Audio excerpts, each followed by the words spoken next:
Hi, everyone. This is Ruth Theresa with One Inspired Woman, and today we are talking about psychic abilities, one of my favorite subjects of all time.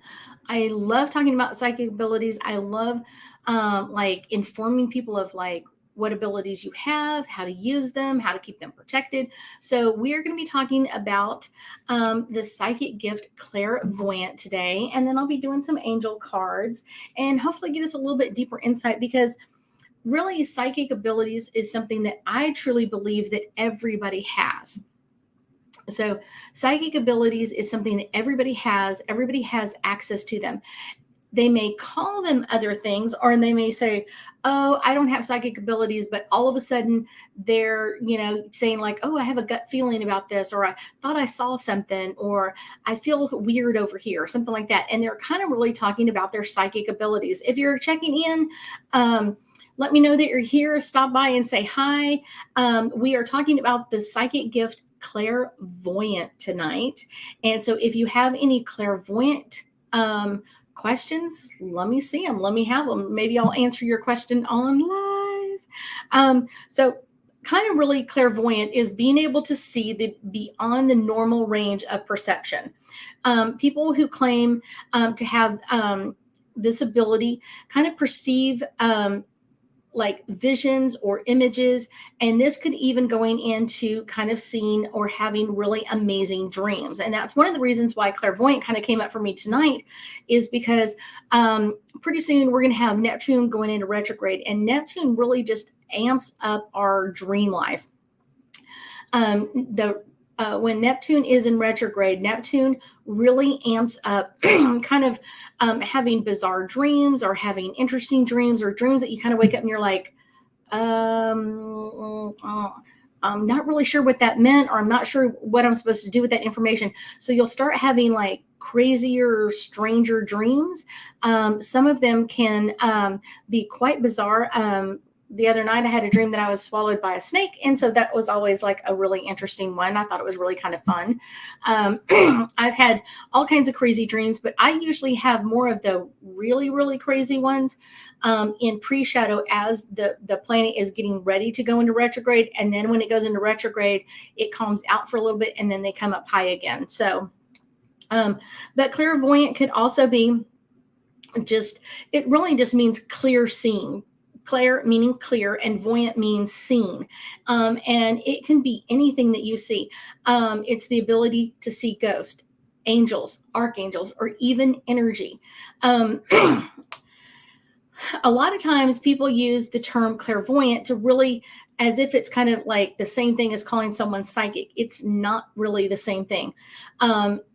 It's kind of like psychic is kind of like just all of them generically together, but clairvoyant is actually the ability to see the other side, or to see energy in some way. So hey Ryan, I see a lot of white orbs last night.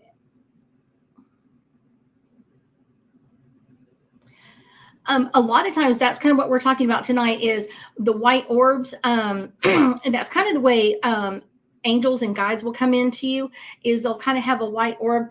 Sometimes it's not a pure white orb. Sometimes it'll have like a halo of a different color.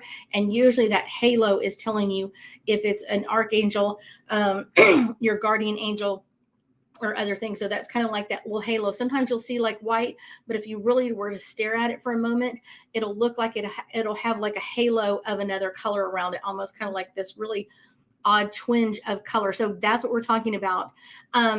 Sometimes it's slightly blue. The blue meaning is usually meaning that you're really kind of connecting to Archangel Michael. It's kind of just his signature color, but letting you know that he's in. So either you have prayed for protection in some way, or someone has prayed for protection.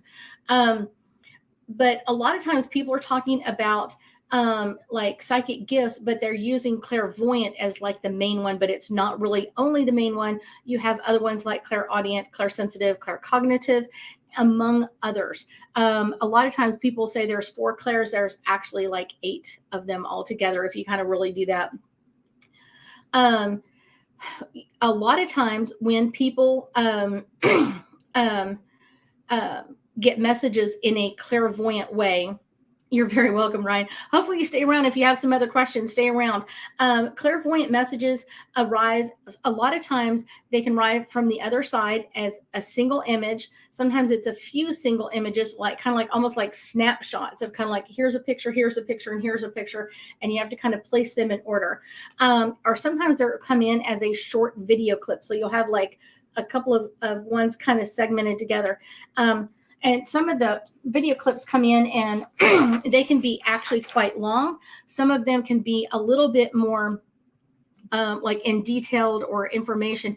And it really is in kind of like who's sending you the message, who's getting that message to you, or why are they sending that message to you. A lot of clairvoyants can see auras. And so auras is something that, and that's kind of what Ryan was talking about, is kind of seeing that outer loop around the orb. The outer loop is the aura of the person or the image. And so having that blue image there is usually Archangel Michael. Sometimes, a lot of times people will come to me and will tell me that they see something, but they're not sure what it is. And they'll see something kind of out of the corner of their eye. They'll just kind of see like a motion, and everybody kind of sees these, and you're kind of like, you look, and when you look, there's nothing there. Or you'll see a motion and you're kind of like, let me look at this. And when you look, there's nothing there. That's kind of the crazy part about clairvoyant, is a lot of times it really depends on the angle in which you're looking at something for you to be able to see. So a lot of times people will kind of catch that glimpse out of their corner of their eye, but when they look at it, they won't see it. All of a sudden it's kind of like, wait, I thought I saw something, and I looked and I saw some motion, and I looked, and then there's nothing. That's kind of what clairvoyant is about. And that's really kind of the way ghosts come into us, kind of thing. Seeing angels can be anything from literally seeing them and they kind of look human, all the way to seeing orbs. So it just really depends on what are they choosing to do. And it doesn't mean like you're extra special if they come in and they're in an orb, or you're extra special if they come in human form. That has nothing to do with it. It really depends on how much energy they are going to expend on communication with you. So sometimes they will come in, and if they're an orb, it means they're trying to keep their energy up higher. They're going to be around you for a longer period of time. If they come in as kind of like a full body apparition kind of thing, or partial body apparition, it means that they don't, you know what I'm saying, like they don't have anything afterwards. They're going to be resting after this, because it takes a lot of energy to kind of show the whole body to them. Although their energy source comes from creator energy, but they do have to go back up time to time and kind of get recharged and kind of reconnect in. But I will tell you, usually archangels come in, and what you normally see with an archangel is you will see a larger orb, or a orb that has like more defined colors to it. It'll come in and almost look like it has like an iridescent color to the center of it, over everything. And then it'll have like a ring around it that will kind of let you know like which archangel it is. And then you can kind of look at, like Ryan did, of kind of how did it feel? He was telling me like it already has an angelic energy or feel to it. And so that's kind of letting you know that this is an angel.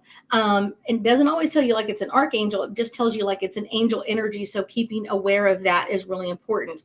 And it's like bringing in that validation of like, I feel okay with this energy. This energy doesn't feel like it's trying to hurt me or communicate with me in a mean way or anything like that. That's really a special way. Now, one of my crazy gifts is that I see energy. So I see energy that comes from a lot of feeling. So, and not everybody can see it. A lot of people can feel it though. So if I were to have an argument with someone else, and we're arguing, it doesn't even matter what it is, like having an argument, hey, Miss Shelley, an argument over something, that energy stays in that area. So if you were to have an argument with your spouse or your boyfriend or girlfriend, or even your kids or anything like that, the energy just stays right there. And a lot of people are kind of like, I'll just, be in someone else's house, and all of a sudden I'll be like, I'll feel really angry or feel like I'm not being heard. I just walk through that energy. Now I can usually see it. And it's one of those, and it can stay there until you cleanse it out. A lot of times people don't cleanse it out as often as they could or should. But some of this energy can come in from if someone had like an accident of some type, a car accident, a truck accident, whatever it is, that, oh my, energy coming in can stay in that area. That's why people always tell me I drive really odd, probably because I'm trying to avoid energy wherever I go. So that's kind of one of those special things. If there's an accident or an injury, what was the last one I was at? I was at someone's property and someone had injured themselves and they were injured pretty severely and on their shoulder and down their side. And I could feel that energy and I could really see a lot of energy in that area. So that was kind of one of those special kind of things. Being in places that have been robbed can really freak me out as well. Going into a bank, not my favorite thing. Going to places like hospitals or clinics, any place where someone has passed or had that energy of like almost passing can be really, really amped up for me. So that can just be like letting people know like their energy is there. But I will tell you, you usually know that you walk through an energetic kind of, I call them dust bunnies because that's kind of what they look like to me, is that they kind of, it stays and it can be seen. And a few people can see them, but not everybody can see them. And that's kind of one of the special things is like when you walk through it and your energy changes in a minute, like in just a second, you're like, I'm calm, cool, and collected. Everything is okay. And then all of a sudden it's like, I'm angry, upset. I feel like I'm not being heard. And you're like, okay, 5 seconds ago, I felt fine. And now I feel this. That's kind of an interesting way of doing it. So it's kind of like, wow, this is really a different way of doing things. So this is kind of a great way to kind of understand what you've walked through. And a lot of times when I go to people's houses and doing group readings or doing events or doing house clearings, I will kind of let people know it's like there's a lot of stale energy, and that's meaning from old arguments, and sometimes it can be from previous owners or people that lived in that area as well. That can be one that you're kind of like, okay, I thought I had this all under control and now it's overwhelming me, because this energy can be overwhelming. If you walk through it, or if you don't see it before you walk through it, it can be really overwhelming.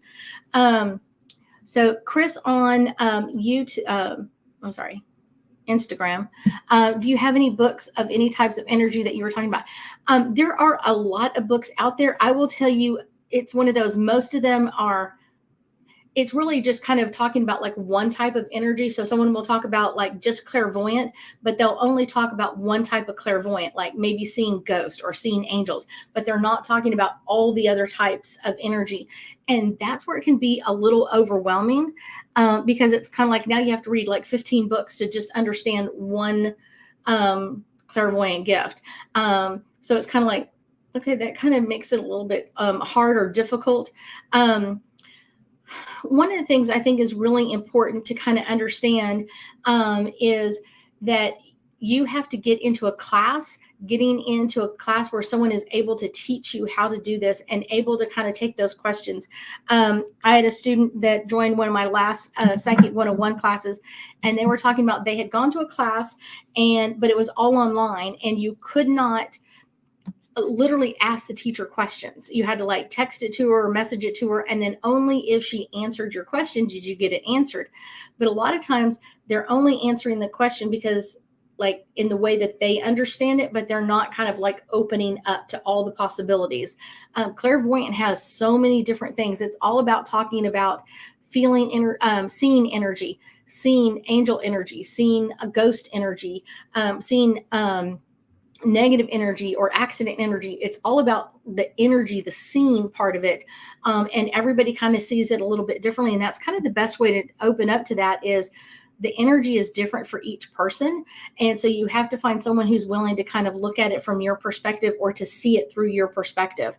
One of the things that is really important for like clairvoyant is kind of understanding not necessarily what you're seeing, but what to avoid. What are you seeing that you really have to avoid? Because so many times people don't necessarily avoid it, and they're kind of dealing with a lot of energy, or they're walking through a lot of energy, and they're like, it's almost like, I know I shouldn't have picked this up, but I did. Okay, well, now you've picked up negative energy, and now you have to clear that negative energy off of you so that you don't like take it in or have to deal with it in a different way. So it's kind of that interesting part of it, is finding the right teacher. And so I think there are teachers that are out there that have that ability to really open up to that energy, to really teach you about your psychic abilities.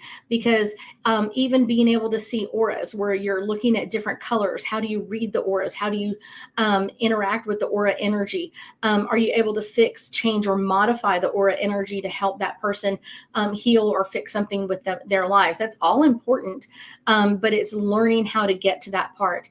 I think kind of the fun part are the things that I really love about being clairvoyant more than anything else. Is I love talking to ghosts, and I love seeing what they look like, because it's really interesting. They can show you different images from their life.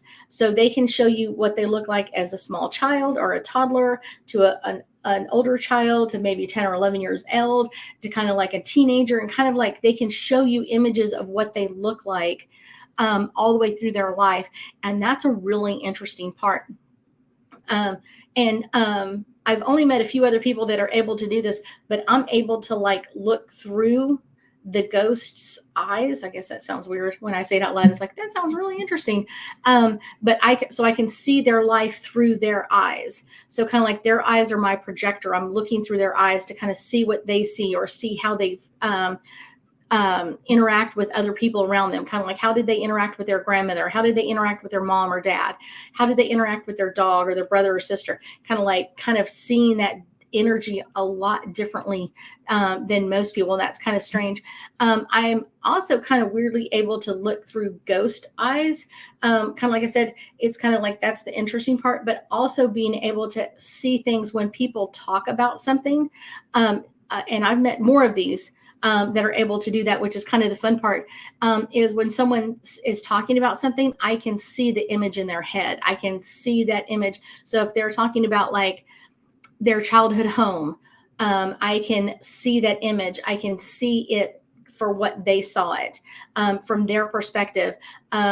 I was talking to a client a couple of months ago, and they were saying they had gone back to their grandparents' home that got sold to someone else in the family, and they finally got in after so many years. And she goes, I just remember thinking of everything being so ultimately tall in the house. Like everything was tall, tall, tall, tall, tall. And she goes, I walked in there as an adult, and I was like, it's so small, because that's the way she saw it as a child. And that's the way the house looked to me, is kind of like allowing that, is kind of like, oh, I'm seeing it from your eyes. So everything looks like they're maybe like 6 or 7 feet tall, but she was a really small child. So it was kind of like one of those, like, that's so cute. Hi, Miss Charlotte. How are you doing?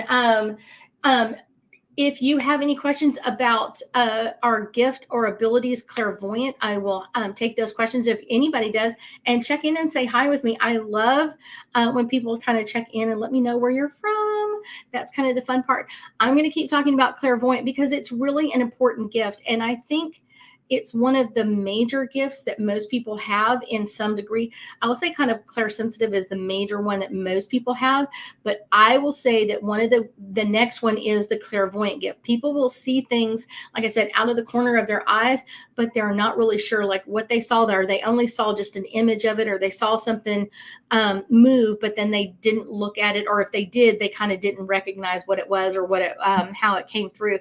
So ghosts do that a lot, kind of thing.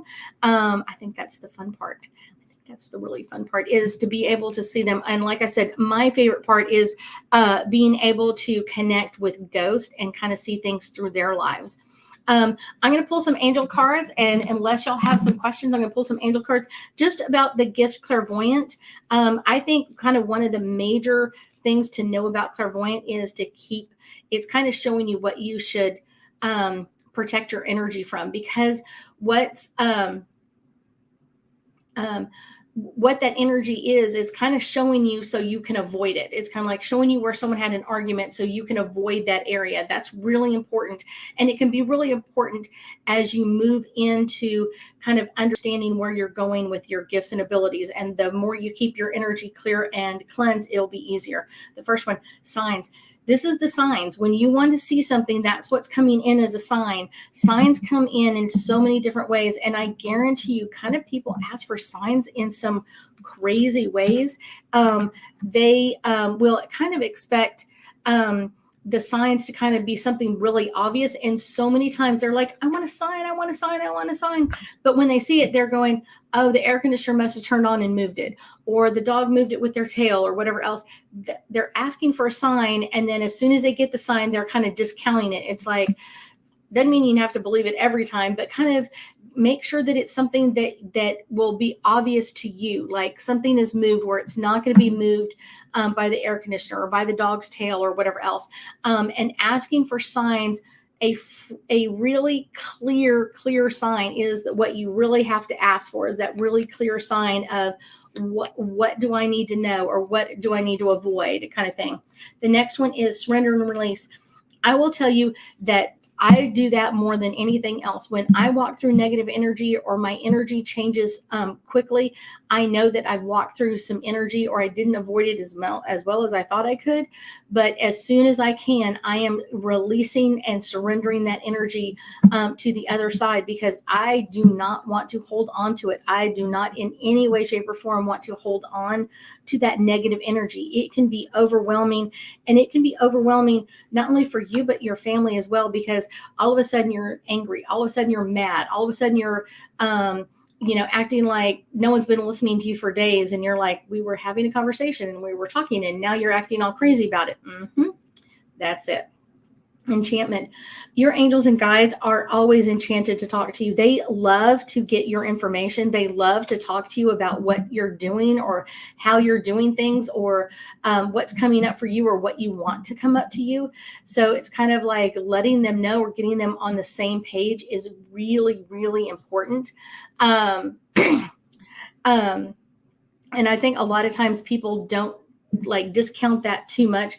It's one of those, getting your angels and guides on the same page, because so many times we're kind of like, I don't want this, I don't want this, I don't want this, I don't want this, I don't want this. So they kind of know what you don't want, but they have no idea what you do want. And so being really clear with this is really important.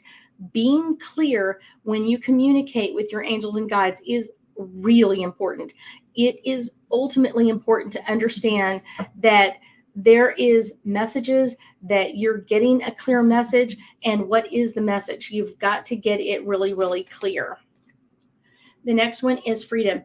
We have the freedom to kind of set boundaries with angels and guides, of seeing energy, of seeing things. I am kind of a meanie weenie when it comes down to dealing with ghosts. I kind of set some hardcore boundaries, because I just don't like them hanging around. Like when I'm in the bathroom, I got that covered. I can brush my teeth all by myself. I will, what I'm saying, set boundaries. Like if I'm changing my clothes, I don't want them in my bedroom. I don't want them bothering my animals in the middle of the night. So I kind of set some cool boundaries with that. But I think that's something that a lot of people don't even realize that you can do. A lot of people don't realize, like, hey, I can set boundaries with the ghost and not have them in certain areas of my house. That makes it a little bit easier. Friendships. I actually have a lot of ghosts that are friends. Some of them are for people that I've already read for, and their family members will kind of check in with me from time to time and let me know how they're doing and what's up, or what's changed with the family from time to time. So that's kind of a fun thing for me. I really, really, really love hearing that side from them. I really do. I really love that part.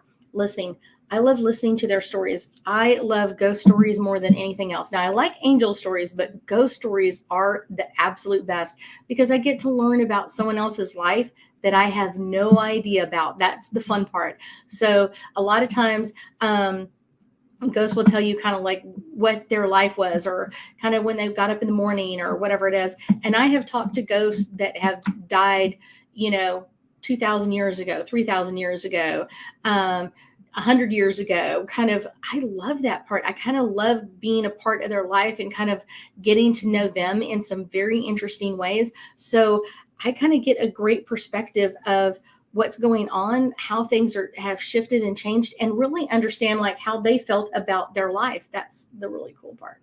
Power. We ultimately have power. We can never really turn off our psychic gifts 100%. I've tried. I guarantee I've tried.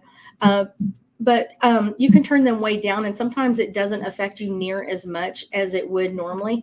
So when I have to be like a normal human, I will turn down my abilities as much as I can, and that really, really helps to kind of set some boundaries with them.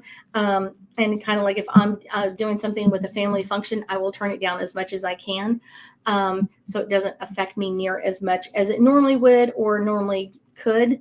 And then when it's when I can, I will turn it back up. Retreat. I do take time off from my psychic abilities. I will turn them as low as I can for a period of time.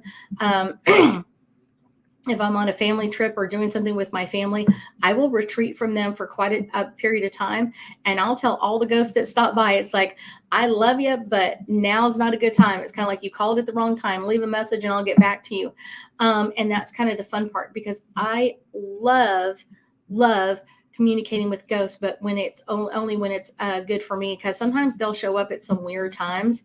I've had them show up during Thursday Night Live before, and that's not a good time. I'm busy doing something else. I'm busy talking to you guys.